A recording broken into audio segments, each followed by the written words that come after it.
안녕하세요. 예, 오늘부터 총 6회에 걸쳐가지고 이제 문제풀이 과정에 들어가도록 하겠습니다. 전체 구성 같은 경우에는 1회, 2회, 3회, 이제 그 부분 같은 경우에는 우리 기출문제, 필수 기출문제들을 모아가지고요. 총 40문제씩 3회에 걸쳐서 구성을 했고, 나머지 3회 같은 경우에는 이제 실전 모의고사 형태로 구성을 했습니다. 그러니까 이제 동형으로 시험을 보는 거죠. 그래서 단원별 3회, 그다음에 단원별 3회는 기출문제로, 나머지 동형 3회는 실전 모의고사로 우리가 공부를 한다, 이렇게 생각해 주시면 되겠습니다. 그러면 먼저 1번 문제 보도록 하겠습니다. 그래서 1번 문제 같은 경우에는 지금 단독행위가 아닌 것은 그 부분을 물어보고 있습니다. 문제에서 물어보고 있는 것은 계약의 종류는 어떻습니까? 일단은 의사표시의 수와 방향에 따라서 단독행위와 계약으로 나누는 거죠. 그래서 그 부분이 중요한 분류가 되고, 그 다음에 이행의 문제가 남느냐 남지 않느냐, 즉 법률 효과에 따른 분류로서 이제 의무 부담행위와 처분행위가 있다는 거죠. 그래서 지금 이 문제 같은 경우에는 단독행위 부분을 물어보고 있습니다. 그래서 단독행위 같은 경우에는 단독행위와 이제 우리가 대비해야 되는 것은, 이건 단독행위는 이렇게 되어 있죠. 방향이. 이와 대비해야 되는 것이 바로 어떤 게 되겠습니까? 계약. 그런데 단독행위는 상대방 없는 단독행위도 있고 상대방 있는 단독행위도 있었죠. 상대방 없는 단독행위 같은 경우에는 유제포, 유언, 재단법인 설립행위, 소유권 포기가 있었고요. 다음에 상대방 있는 단독행위 같은 경우에는 동철이 상추면, 수프를 먹으면 해치하고 재채기를 한다. 그래서 여기서 법정대리인의 동의, 동철이에서 동 나왔고요. 청약의 철회, 네, 이 부분 나와 있습니다. 다음에 상추면에서 본인의 추인, 그리고 해치하고 재채기를 한다, 의사표시의 취소, 이 부분들이 나와 있습니다. 그래서 이제 합의 해제 같은 경우에는 포인트가 지금 여기 해제가 아니라 이 합의라는 거죠. 합의 이걸 이야기하는 겁니다. 청약과 승낙의 합치됐다, 합의가 됐다. 그래서 이것은 해제 계약을 이야기하는 겁니다. 해제 계약. 그래서 여기서 이제 한 가지만 주의하실 것은 조금 아래에 나와 있는 그 부분에서 우리가 해제할 때 그거는 상대방 있는 단독행위죠. 그래서 이것과 이거 계약 해제, 계약의 해제라는 말이죠. 그래서 이 부분들, 얘는 상대방 있는 단독행위라는 거. 그래서 그것만 주의를 해주시면 되겠습니다. 그리고 이제 다음 문제로 2번 같은 경우에 의무부담행위가 아닌 것은, 이 부분이 이렇게 나와 있습니다. 그러면 의무부담행위가 아닌 것은, 이거 같은 경우에는 법률 효과에 따른 분류로서 의무부담행위와 반대되는 것은 처분행위가 됐죠. 처분행위. 그리고 처분행위는 이제 대표적으로 물권행위와 준물권행위가 있고, 물권행위는 직접 물권 변동을 목적으로 하는 거고요. 그 다음에 이제 준물권행위 같은 경우에는 물권 이외의 권리, 즉 채권 양도 같은 게 되겠습니다. 그래서 처분행위 같은 경우는 우리가 양, 다음에 포, 담 이렇게 해가지고요. 소유권 양도, 소유권 포기, 담보물권 설정 또는 제한물권 설정. 그래서 대표적으로 양도와 설정이 되겠죠. 양도와 설정, 이 부분이 이제 처분행위에 해당해가지고 결국에는 이행의 문제를 남지 않게 되겠습니다. 그럴 때 의무부담행위가 아닌 것은 했을 때 교환, 그 다음에 임대차, 주택분양계약, 주택분양계약은 매매라고 생각하시면 되죠. 그 다음에 재매매예약, 재매매예약은 언제나 채권계약이 되는 거죠. 그랬을 때 여기에 채권양도, 이 부분 같은 경우에가 양도가 들어가 있으니까 준물권행위로서 처분행위가 되겠습니다. 채권양도와 채권행위는 다른 거죠. 채권행위라는 것은 4월 1일 날 하는 겁니다. 채권채무를 발생시키는 거. 다음에 이제 채권양도 같은 경우에는 채권을 팔고, 그러면 그 매매계약은 4월 1일 날 하겠죠. 그래서 채권 양도 같은 경우에는 6월 1일 날 직접 채권을 이전해 주는 것, 이 부분이 된다라는 것, 이렇게 확인을 해 두시면 되겠습니다. 다음에 이제 3번 문제입니다. 역시 또 법률행위의 종류에 관한 연결이 틀린 것은 해가지고 문제가 출제가 됐고요. 그래서 법률행위의 종류에서 채권행위, 채권 채무를 발생시키는 거, 의무부담행위, 약속하는 거죠. 교환계약, 채권행위에 해당하겠고요. 다음에 상대방 없는 단독행위였으니까 여기에는 유제포가 나와야 되는 거죠. 유제포가 나와야 되는 거지, 계약 해제는 해치에서 해제 계약, 합의 해제는 해제 계약이었는데 이것은 상대방 있는 단독행위다. 상대방 있는 단독행위. 네, 그렇게 돼서 여기 상대방 없는 단독행위라고 했던 이 부분이 틀린 게 되겠습니다. 다음에 처분행위는 제한물권 설정행위, 이 부분이 들어있죠. 양도와 설정이 가장 중요하고요. 다음에 유상행위는 어떤 거였습니까? 유상행위 같은 경우에는 출연행위가 양쪽에 있는 것, 갑하고라고 임대차를 했다. 그랬을 때 이제 이 부분에서 이렇게 화살표로 각각 자신의 재산을 감소시키고 타인의 재산을 증가시킨다. 이쪽에서 차임을 주면 자기 재산을 감소시키고 상대방의 재산을 증가시키는 이러한 출연행위가 양쪽에 서로 대가적 의미가 있는 출연행위를 하게 되는 것, 그 부분이 되는 거고요. 증여 같은 경우에는 어떻습니까? 한쪽에서만 출연행위가 있게 되는 거죠. 그래서 이거는 출연행위가 한쪽에서만 있었다. 그래서 증여는 무상행위다. 다음에 임대차 계약 같은 경우에는 양쪽에서 대가적 의미가 있는 출연행위를 했다. 그렇게 돼서 지금 2번이 정답이 되겠습니다. 다음에 이제 4번 문제 보시겠습니다. 법률행위의 효력이 발생하기 위한 요건이 아닌 것은, 즉 유효요건이 아닌 것은 효력이 발생하기 위한 요건, 이게 바로 효력 발생 요건 또는 유효 요건, 우리가 성립 요건, 효력 요건 이렇게 이야기를 하는 거죠. 그러면 효력 요건 같은 경우에는 일반적 효력 요건과 그 다음에 특별 효력 요건, 일반 효력 요건과 특별 효력 요건이 있다. 그런데 여기에서 효력이 발생한 요건이 아닌 것은 이렇게 나와 있을 때 유무효 문제, 그러한 문제가 아닌 것은 이거를 이야기를 한다는 겁니다. 그러면 대리행위 같은 경우에는 본인이, 우리가 특별 효력 요건이라고 하죠. 본인이 의사표시를 하지 않았는데도 어떻습니까?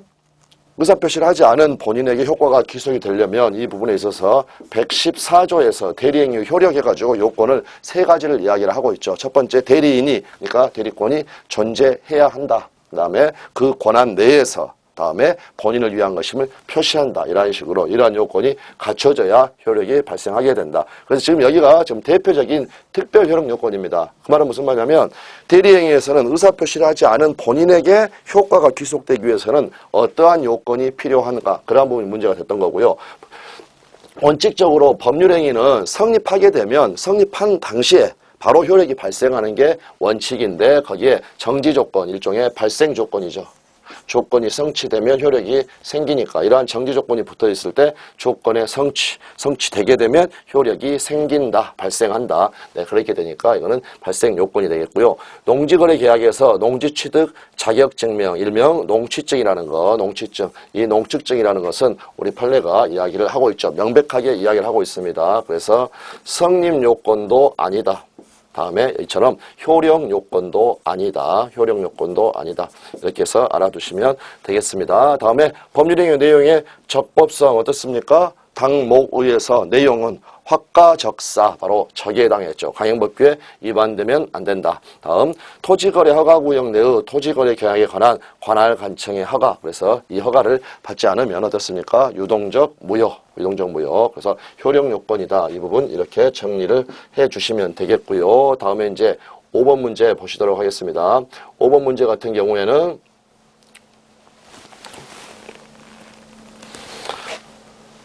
네, 5번 문제를 보시면 법률 효과가 확정적이지 않는 것은, 그러면 일단은 이거는 지금 24의 기출문제죠. 21의 기출문제를 봐도 효력이 확정적이지 않는 것은, 그래서 이러한 부분들은 기본적으로 최근 시험에서는 자주 물어보고 있구나, 그것 자체를 우리가 알 수가 있다라는 겁니다. 그래서 법률 효과가 확정적이지 않은 것, 이 말은 결국에는 불확정적인 거죠. 불확정적, 그 말은 어떻게 됩니까? 유동적이라는 거. 이것 자체를 고르라는 겁니다. 그러면 이제 상대방과 통정한 허위 법률행위, 이거는 무효로 하는 거죠. 무효로 하는 거고, 다음에 유동적 무효. 그래서 우리가 유동적 무효는 어떤 겁니까? 유동적 무효는 무토가 되겠죠. 무무토. 그래서 무권 대리, 무권 처분, 토지거래 허가구역 내의 거래 계약을 이야기를 하는 거고요. 다음에 유동적 유효도 있죠. 유동적 유효. 유동적 유효 같은 것은 취소할 수 있는 법률행위, 취소할 수 있는 법률행위, 그거를 보면 되겠습니다. 그래서 상대방과 통정한 허위 법률행위, 이것은 확정 무효가 되겠고요. 확정 무효. 그 다음에 무권 대리는 상대방이 거절한 의사의 표시. 그래서 여기서는 무권 대리 상대방은 철회권만 있는데 웬 거절이라는 이야기가 나와 있느냐. 그러면 단독행위 무권 대리라는 것도 있죠. 단독행위 무권 대리는 원칙적으로 확정 무효인데 이제 상대방 있는 단독행위에만 예외를 줘가지고요. 우리 136조에서 규정을 하고 있죠. 그래서 능동대리 같은 경우에는 이제 무권 대리인이 상대방의 동의를 얻어서 단독행위를 하거나 그런 경우에는 유동적 무효가 되는 거죠. 본인이 추인할 수 있다는 겁니다. 그런데 그 단독행위에 대해서 상대방이 거절했다. 그러면 유동적 무효 상태로 올 수가 없고 이렇게 확정 무효가 된다. 확정 무효가 된다. 그래서 여기에서 지금 기억이 확정적이고요. 니은이 확정적입니다. 그러면 확정적이지 않은 것을 고르라고 했죠. 그러면 우리가 수험 테크닉으로는요. 테크닉으로는 방금 여기 단독행위가 아닌 것은 이 1번 문제도 마찬가지였지만은 정답이 1번에 이렇게 나왔을 때는 아래를 보면 안 된다는 겁니다. 이것도 한번 보십시오. 효과가 확정적이지 않은 걸 고르라고 했는데 이거 기억 확정적입니다. 다음에 니은번도 상대방이 거절했으니까 확정적으로 된다라는 겁니다. 이렇게 해서 5번으로 바로 갈 수가 있어야 된다. 바로 갈 수가 있어야 된다. 물론 지금 우리는 공부를 하고 있는 거니까 나머지 각각도 다 살펴볼 겁니다. 하지만 시험 자체에서는 의도적으로 출제 교수들이 이렇게 배치를 한다. 그 부분은 꼭 명심을 해 주십시오. 그렇지 않으면 40문제를 거의 1분에 하나씩 풀어야 되는데 이거 전부를 다 읽는다는 건 불가능합니다. 그래서 이거 자체에서 시험에서 그 요령적으로 이렇게 반드시 해야 되고 본인이 딱 선택을 한 것은 믿어야 됩니다. 믿어야 되고 다른 부분을 볼 필요가 없다. 다른 부분 보게 되면 어떻게 되느냐? 역시납니다. 상대방의 강박으로 인한 의사표시 그러면 이거 같은 경우에는 유동적 유효 취소할 수 있는 법률행위죠. 취소할 수 있는 법률행위는 재착사 강의니까 그래서 이거는 유동적 유효에 해당합니다. 유동적 유효 상태 즉 취소할 수 있는 법률행위다.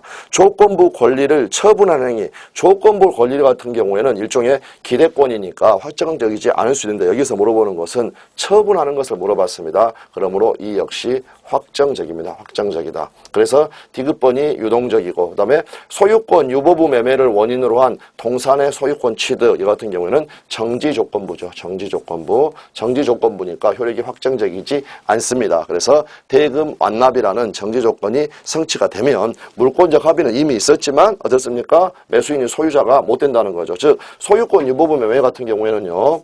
갑하고 을하고 매매를 하면서 동산을 매매를 하면서 원칙적으로 인도를 해주면 을이 소유자가 되는 경우가 대부분인데 소유권을 유보하기로 했다. 이 유보라는 말은 무슨 말입니까? 매도인한테 그대로 소유권을 남겨둔다. 남겨둔다. 그래서 물권적 합의는 했지만 남겨둔다라는 겁니다. 그래서 을이 대금 완납을 다 하게 되면 소유권 유보 보면은 할부거래에서 많이 하죠. 그래서 대금 완납을 하게 되면 그때 을에게 소유권이 생긴다. 을이 소유권을 취득한다. 그러니까 정지 조건부입니다. 그래서 디귿번이 취소할 수 있는 법률행위로서 유동적이었고요. 그 다음에 미음번이 정지 조건부 법률행위로서 조건이 불확정적이었다. 그래서 5번이 정답이 되는 그러한 부분이 되겠습니다. 다음에 6번 역시 마찬가지죠. 법률행위의 효력이 확정적이지 않은 것을 골라라. 여기서는 효력이 확정적이지 않은 것을 고르라고 그랬으니까 즉 유동적인 것을 고르라는 겁니다. 유동적.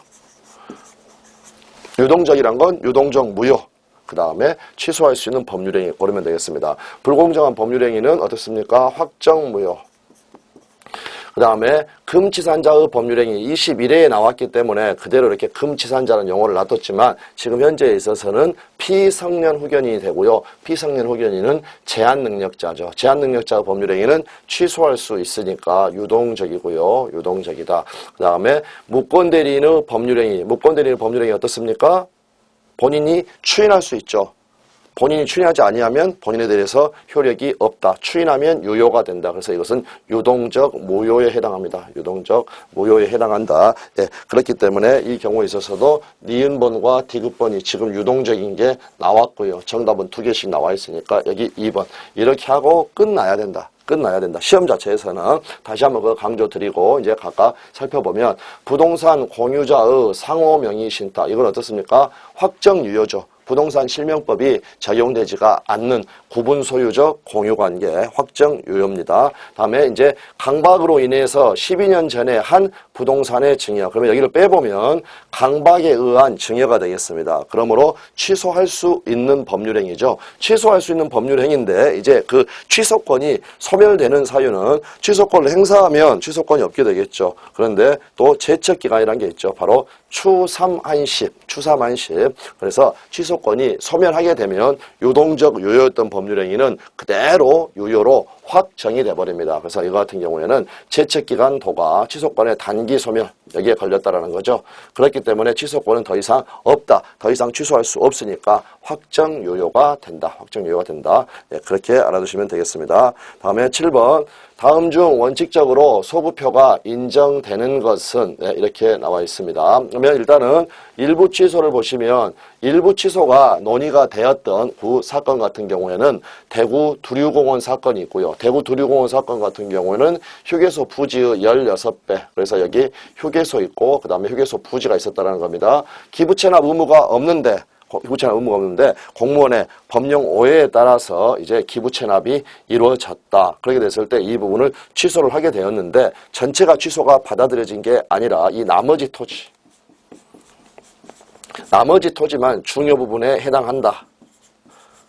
중요 부분에 해당한다. 그래서 취소가 받아졌다라는 겁니다. 그러면 일부 취소가 인정이 되니까 일부 취소가 된 부분에 대해서는 취소 효과가 그대로 발생이 돼가지고요. 이거는 소급표가 인정되는 거죠. 그래서 1번이 정답이 되는 거고요. 2번은 계약의 해지죠. 해지와 해제의 차이. 해지는 장래효입니다. 장래효. 그 다음에 기한 도래의 효력. 기한 도래의 효력 같은 경우에는 원칙적으로 소급표가 있을 수가 없고요. 다음에 여기서 원칙적으로 소급표가 없고 그 다음에 주의할 것은 조건은 원칙적으로 장래효입니다. 소급표가 없습니다. 하지만 소급 특약이 가능하는데 기한 도래의 효력 같은 경우에는 절대적 불소급, 절대 소급할 수가 없다. 그래서 이 부분이 이 조건하고 차이 부분이니까 이 부분을 알아야 되겠고요. 다음에 무효임을 알고 한 무효행위의 추인. 그래서 139조 무효행위의 추인이 되겠습니다. 무효임을 알고 한 무효행위 추인. 139조에서 가장 중요한 단어는 새로운이었죠. 새로운이기 때문에 이 절대 나올 수가 없는 단어가 어떤 겁니까? 처음부터. 이러한 단어 나오면 무조건 틀리는 거고요. 그 다음에 소급한다. 이런 단어가 나와도 무조건 틀리게 된다. 네, 그 부분 이렇게 확인을 해주시면 되겠습니다. 다음에 청구권 보존을 위한 가등기의 기한, 번등기에 의한 물권 변동 시기. 청구권 보존을 위한 가등기 우리 공부하는 거 4월 1일 날 했죠. 그랬고 아내가 시험에 합격해가지고 번등기 같은 경우에는 11월 25일 날 했습니다. 그러면 아내는 언제 소유권을 취득하느냐? 11월 25일 날 취득하는 거고 소급표는 없게 되는 거죠. 네, 그 부분 확인해 주시고요. 8번 같은 경우에는 무효인 법률행위는 이렇게 이야기를 하고 있고요. 그래서 지금 이제 이 부분을 보시면 지역권의 저당권을 설정하고 있다. 우리가 지상권 저당권, 전세권 저당권. 하지만 지역권 저당권이라는 건 있습니까? 없습니까? 없죠. 그러면 일단 지역권의 저당권을 설정하는 계약은 지역권 저당권 없는 거니까 물권 법정주의에 위반돼서 이거는 무효가 되는 겁니다. 무효가 되는 건데 그러면 지역권의 저당권을 설정하는 것은 지역권은 똘만이죠. 똘만이니까 요역지와 분리해서 처분하지 못하고요. 그 다음에 요역지와 분리해서 다른 권리의 목적으로 할 수가 없는 겁니다. 그래서 물권 법정주의 위반으로서 이거는 무효다 이렇게 나와 있고요. 무허가 음식점의 음식 판매 행위 단속만 받는다. 제재만 받는다. 그래서 그 사법상의 법률행위는 유효하고요. 그 다음에 3번도 중요한 부분이죠. 예, 임대인의 동의 없는 전대차니까 무단 전대차가 되겠습니다. 그랬을 때 무단 전대차 같은 경우에는 이거는 대양 요건, 대양할 수 없다. 그래서 임대인에게 대양할 수는 없지만 전대인, 전차인 간에 그 계약은 유효하다.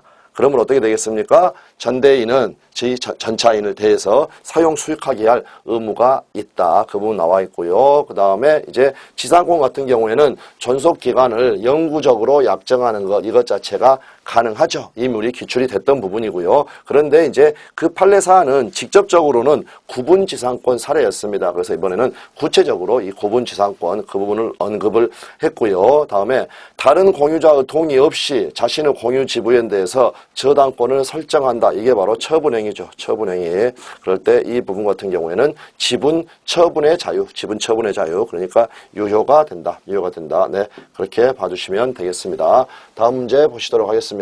네, 그래서 역시 또 유무효와 관련된 그러한 부분이 됩니다. 그래서 반사회질서의 법률행위로서 무효라고 볼 수 없는 것은 그래서 이제 사회질서 위반과 관련된 그러한 부분이 되겠습니다. 그래서 일단은 항상 생각하실 것은요.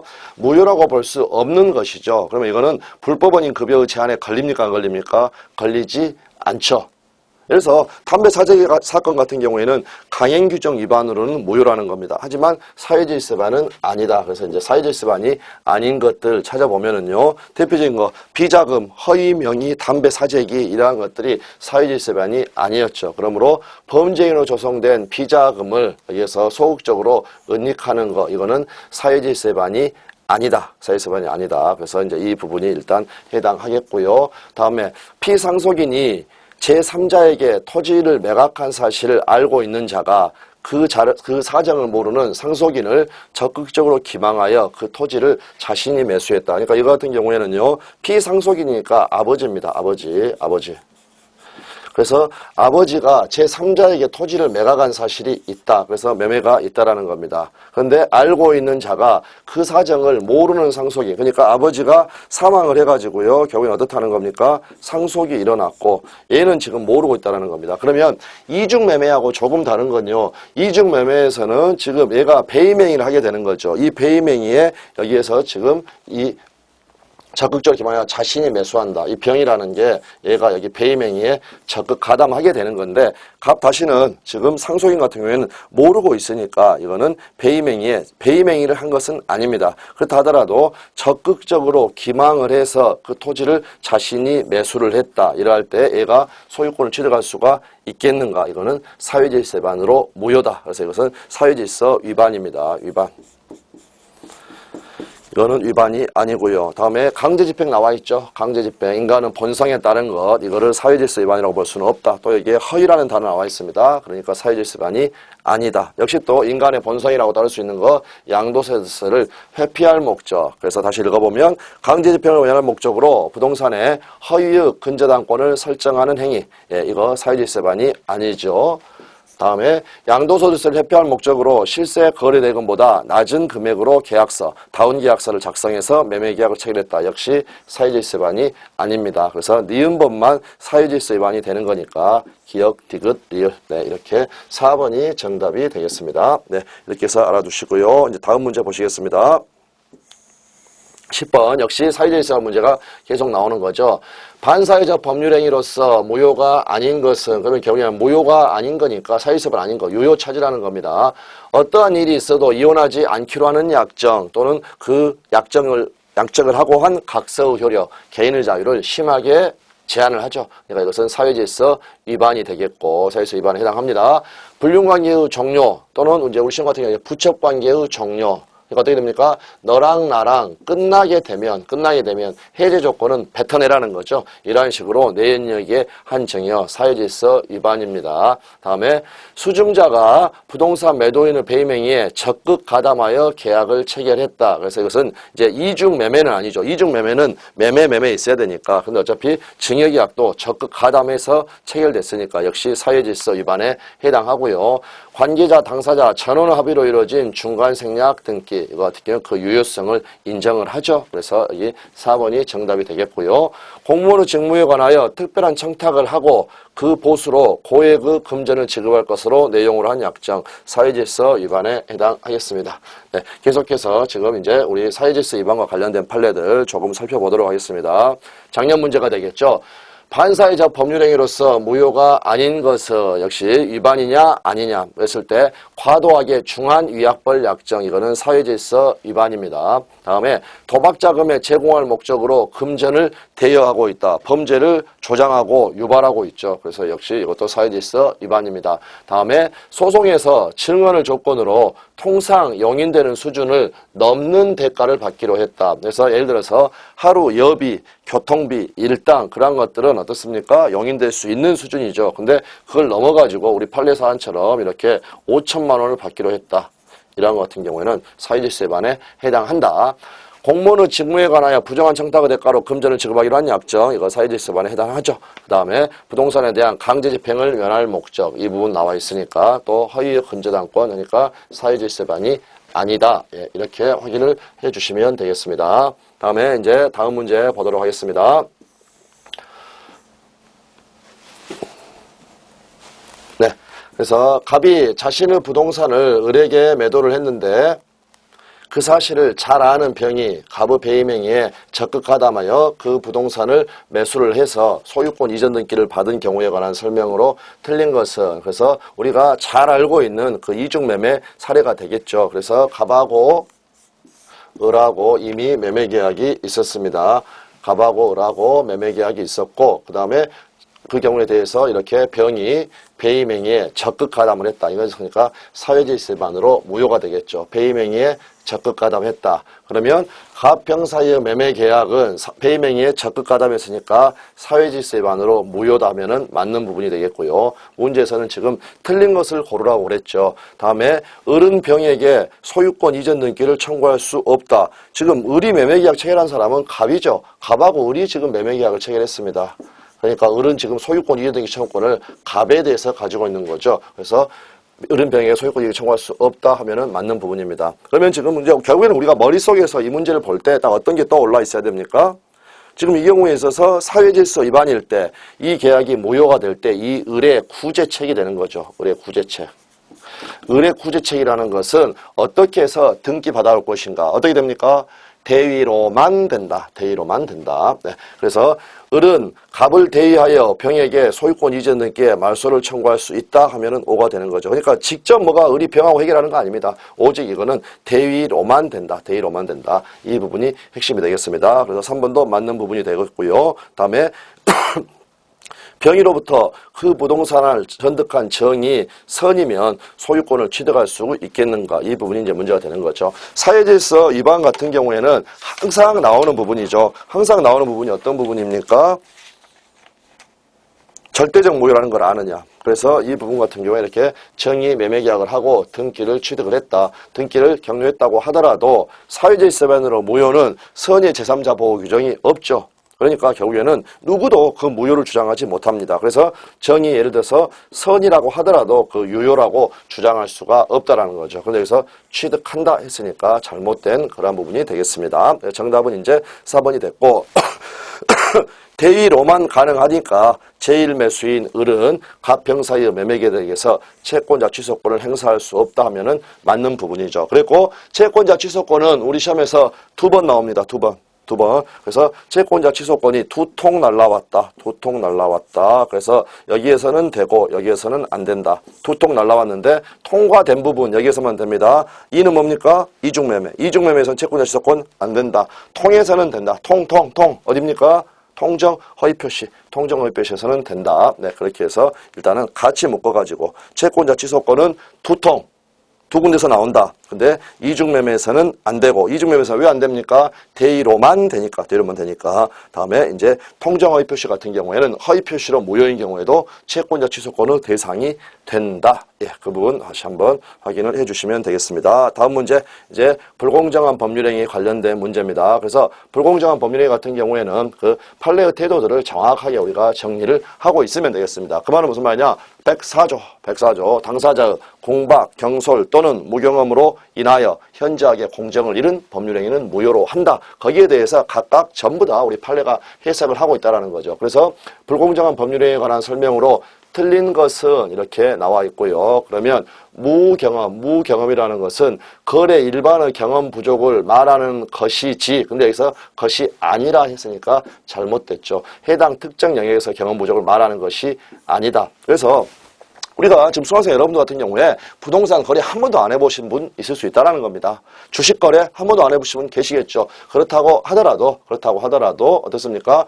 특정 영역에서 경험 부족을 말하는 것이 아니고 거래 일반의 경험 부족을 말하는 것이기 때문에 지금 수강 신청해가지고 동영상도 듣고 계시고 하면은 이 무경험한 사람은 한 명도 없다. 그래서 이제 1번이 틀린 게 되겠습니다. 다음에 불공정한 법률행위가 되기 위해서는 피해자에게 공박, 경솔 또는 무경험이죠. 그렇기 때문에 모두 다 갖춰야 할 필요는 없지만 그 중에 어느 하나는 가지고 있어야 된다. 어느 하나가 필요하다. 물론 모두 다 갖출 필요는 없습니다. 그래서 또는이라고 되어 있는 그 부분에 대한 해석이 되겠고요. 다음에 법률행위가 현저하게 공정을 잃었다. 이 부분은 객관적인 요건이 갖춰진 겁니다. 그럴 때 객관적인 요건에 의해서 궁박, 경솔 또는 무경험이라는 이 주관적인 요건이 추정이 될 것인가, 그런데 우리 판례는 불공정한 법률행위 성립의 인정 여부에 대해서 엄격하다. 왜 그랬습니까? 그 인하여, 무경험으로 인하여 이 부분을 우리 판례는 아는 것만으로는 부족하고요. 알고 그 다음에 플러스 이용하여 이런 것까지 요구해가지고 판례는 엄격합니다.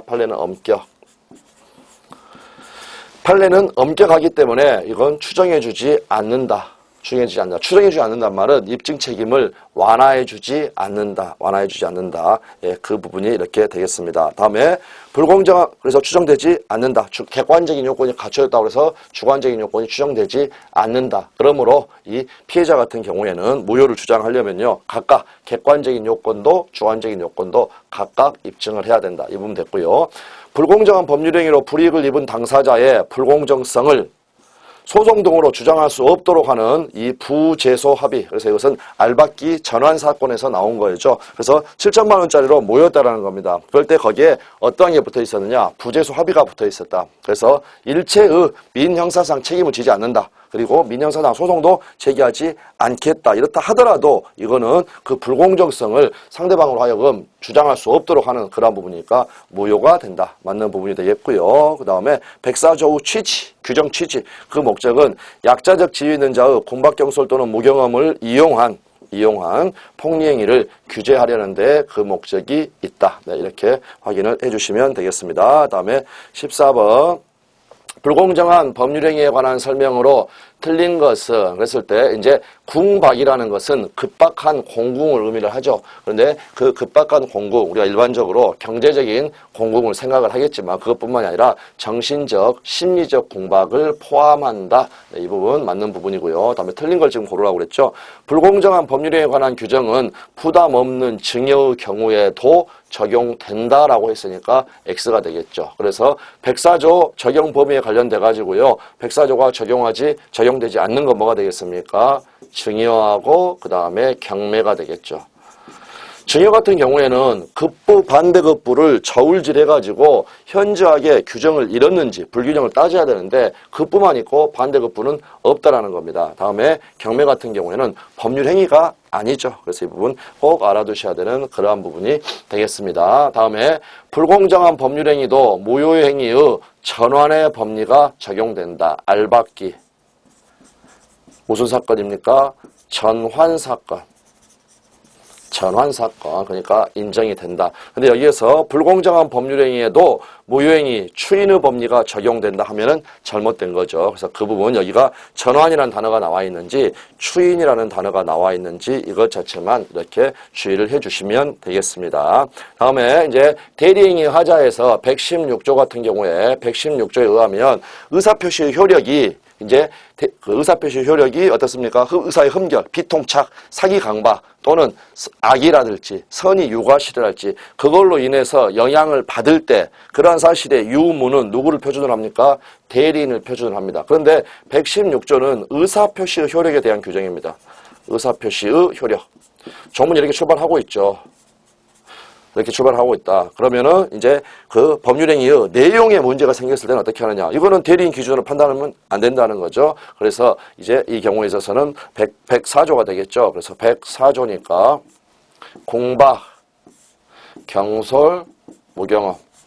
그래서 공박만 본인 기준으로 한다. 그래서 이제 그 103조와 관련된 판례도 있죠. 배임행위 적극 가담 여부 누구를 기준으로 판단합니까? 대리인 기준으로 판단한다. 결국에는 이제 의사표시의 효력 부분도 마찬가지고요. 103조, 104조도 마찬가지고 공박을 제외한 모든 사안에서는 대리인을 표준으로 한다. 그래서 이제 4번은 맞는 거고요. 다음에 경매가 나왔죠. 경매 절차에서 그러니까 우리는 경매 보면 이 경우에는 적용되지 않는다. 그러므로 매각대금이 시가보다 현저히 저렴하더라도 불공정한 법률행위가 적용되지 않으니까 적용된다면 무효가 되겠죠. 근데 적용되지 않으니까 불공정한 법률행위 이유로 그 무효를 주장할 수는 없다. 네, 이렇게 되겠습니다. 다음에 이제 15번 문제 보시겠습니다. 네, 15번 문제 같은 경우에는 이제 그 법률행위의 해석과 그 다음에 그 이중매매 이 부분을 같이 이렇게 이야기를 했던 그러한 문제가 되겠습니다. 갑은 을에게 엑스토지를 제곱미터당 98만 원에 매도하려고 했는데 잘못해서 청약서에 제곱미터당 89만 원으로 기재를 했다. 그러니까 갑하고 이렇게 을하고요.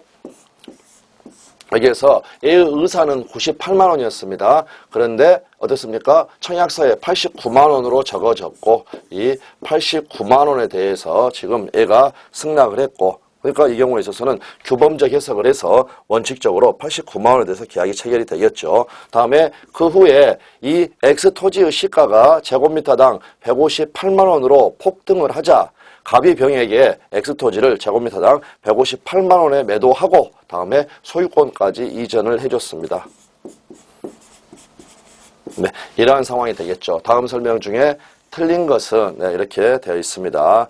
그러면 1번 을은 갑과 병 사이의 매매계약을 사기를 이유로 취소할 수가 있다. 취소할 수 없다. 지금 을이 갑과 병 사이의 매매계약을 사기를 이유로 취소한다? 안 되는 거죠. 갑과 병 사이의 매매계약은 어떻습니까? 이중매매. 원칙적으로 유효죠. 그래서 취소할 수 없다 했으니까 맞는 부분이 되겠고요. 다음에 갑과 을 사이의 매매계약은 특별한 사정이 없는 한 여기서 특별한 사정이라는 것은 밑에 이제 나오겠지만은 지금 갑의 의사는 98만 원이었습니다.